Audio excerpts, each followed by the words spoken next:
ఈ మధ్యనైతే బాగా ట్రెండ్ అయిన అయితే దుబాయ్ కునాఫా చాక్లెట్ అయితే మనం కూడా చేసేద్దాము. ఒక సిస్టర్ అయితే కామెంట్ చేశారనమాట.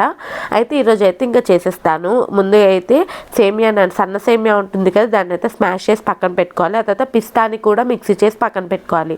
ఆ తర్వాత ప్యాన్ మీద అయితే కొద్దిగా గీ కానీ బటర్ కానీ వేసుకొని సేమియాని మంచిగా రోస్ట్ చేసేసుకొని దాన్ని అయితే గిన్నెలోకి తీసేసుకొని మంచిగా మనం మిక్సీ చేసి పెట్టుకున్న పిస్తా పౌడర్ని అలానే మిల్క్ మేన్ వేసుకొని ఇలా కలిపేసుకొని పక్కన పెట్టుకోవాలి. ఆ తర్వాత డార్క్ కాంపౌండ్ అయితే తీసుకుంటున్నాను నేను ఇక్కడ. అయితే డార్క్ కాంపౌండ్ మిల్క్ కాంపౌండ్ రెండు వాడుతున్నాను.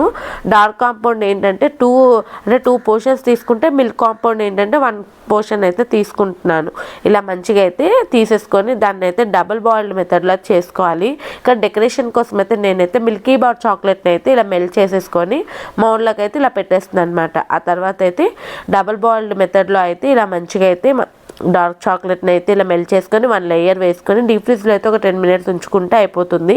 ఆ తర్వాత దాని మీద అయితే మనం రెడీ చేసి పెట్టుకున్న కునాఫాని వేసుకొని దాని తర్వాత మళ్ళీ డార్క్ చాక్లెట్ని అయితే స్ప్రెడ్ చేసేసుకుంటే మన కునాఫా చాక్లెట్ అయితే రెడీ అయిపోతుంది. ఈవెంట్లో ఒక 20 to 30 మినిట్స్లో అయితే మన కునాఫా చాక్లెట్ అయితే రెడీ అవుతుంది. మా పిల్లలకి బాగా నచ్చింది, అలానే మాకు నచ్చింది. మీకు నచ్చితే లైక్ అండ్ సబ్స్క్రైబ్.